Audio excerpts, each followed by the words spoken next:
All right, let's dive right into this explainer.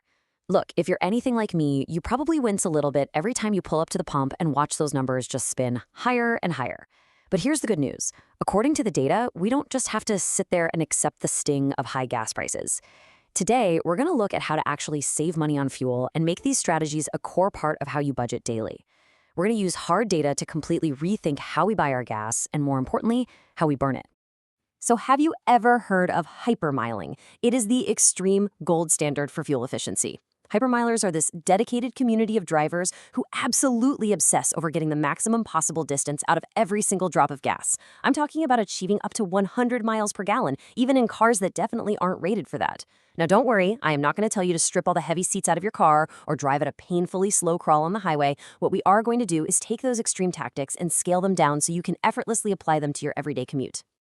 So here's our quick roadmap for today. We're going to cover winning at the pump, the hypermiler driving method, the whole AC versus open windows debate, and finally, figuring out whether to idle or restart. All right, section 1, let's talk about winning at the pump and finding the cheapest gas before you even turn the key. Okay, check out this breakdown of Australian loyalty programs. It's a perfect universal lesson for all of us. You see those standard supermarket discounts offering maybe 4 cents a liter off? Well, frankly, that is completely useless if that specific station's base price is, say, 8 cents higher than the independent guy just down the street. It's a classic marketing trick.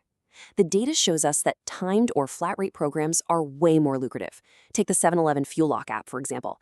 It lets you lock in a price at the very bottom of a pricing cycle and use it within 7 days, which can potentially save you 20 to 40 cents a liter.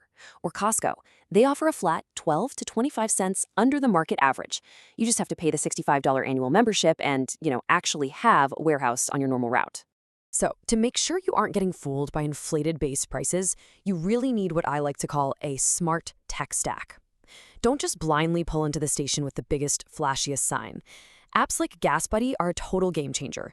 They rely on crowdsourced real-time pricing from millions of users. If you're already using Waze for your navigation, it'll actually show you community-updated prices right along your specific route. And hey, even Google Maps has a built-in search for nearby stations with pricing labels. The big takeaway here? Check the live price first, find the cheapest base rate, and then stack your loyalty discount on top of it. Moving right along to section 2, the hypermiler driving method.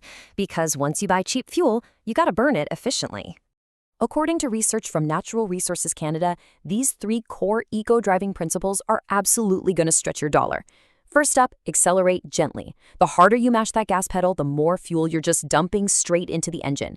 They actually recommend taking a full 5 seconds just to accelerate up to 20 kilometers per hour from a dead stop. Think of it like this. Imagine you have a full open cup of scalding hot coffee sitting right on your dashboard. You gotta drive smoothly enough not to spill it. Second, maintain a steady speed. Use your cruise control on the highway to kill those tiny micro fluctuations. And third, coast to decelerate.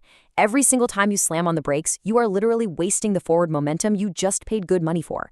So anticipate that red light ahead and just take your foot off the gas early. Now, take a look at this massive number, 20%. That is the fuel penalty you pay when you decide to push it to 120 kilometers per hour instead of 100. Most cars are aerodynamically built to travel most efficiently between 50 and 80 kilometers per hour. Above that, your engine is fighting air resistance, and it gets exponentially harder the faster you go. And here is the real kicker. On a typical 25-kilometer trip, doing 120 instead of 100 only saves you about 2 minutes. Think about that for a second. Is saving 2 measly minutes really worth a 20% spike in your daily budget? For sure, the answer is no. All right, on to section 3, AC versus open windows, the ultimate road trip debate. It's a battle of 2 totally opposing physical forces. On one hand, rolling the windows down completely ruins the aerodynamic profile of your car. It creates drag. The air gets inside the cabin and basically acts exactly like a giant parachute catching wind, making your engine work way harder just to push the car forward. On the other hand, rolling the windows up and blasting the AC engages an air compressor, and because that compressor is powered by the engine, it creates a heavy mechanical load that actively eats up extra fuel. So, which force is actually worse for your wallet? Well, the engineering data gives us a remarkably simple daily habit to follow. The rule of thumb revolves around 40 miles per hour, or roughly 64 kilometers per hour. When you're just cruising around town at low speeds, aerodynamic drag is pretty much a non-issue.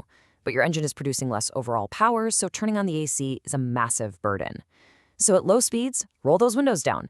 But the second you hit the highway and cross that 40 miles per hour threshold, aerodynamic drag spikes exponentially. Seriously, at 70 miles per hour, the drag is 4 times greater than at 35 miles per hour. At that speed, the parachute effect of your open windows is burning way more gas than the AC compressor ever could. So at high speeds, roll them up and turn the AC on. And just as a quick side note, if you drive a really sleek, modern, highly aerodynamic sedan, you can actually push that AC threshold all the way up to 70 miles per hour. Finally, Section 4. To idle or restart, let's settle the classic drive-through debate. This is such a fascinating question, because pretty much all of us do this. Think about sitting in a fast food drive-through line, or waiting outside the school to pick up your kids. We leave the engine humming, right? Mainly because of this old myth that restarting a car somehow takes more gas than just letting it idle. Well, the scale of this myth is actually shocking. Get this, if every American passenger car idles for just 6 minutes a day, it wastes around 3 billion gallons of fuel annually. That is roughly $10 billion just literally evaporating into exhaust smoke every single year. It's this massive, invisible drain on your budget. The hard science behind busting this myth is super interesting. Look at this study from the Argonne National Laboratory, where they tested a Ford Fusion.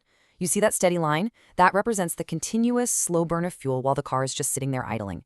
But then you see that big spike? That's the surge of fuel needed to restart the engine. By comparing those two things, the researchers found the exact mathematical crossover moment where idling overtakes the fuel cost of just restarting the car. And that magic number? 10 seconds. If you're going to be stopped for longer than 10 seconds, it is absolutely cheaper and way greener to just turn the engine off and restart it when the line moves. The tiny fuel spike of a modern engine starting up is practically nothing compared to the relentless, steady burn of an idling engine. So, we have covered a ton of ground today to help you save money on fuel and rethink how you manage your budget daily.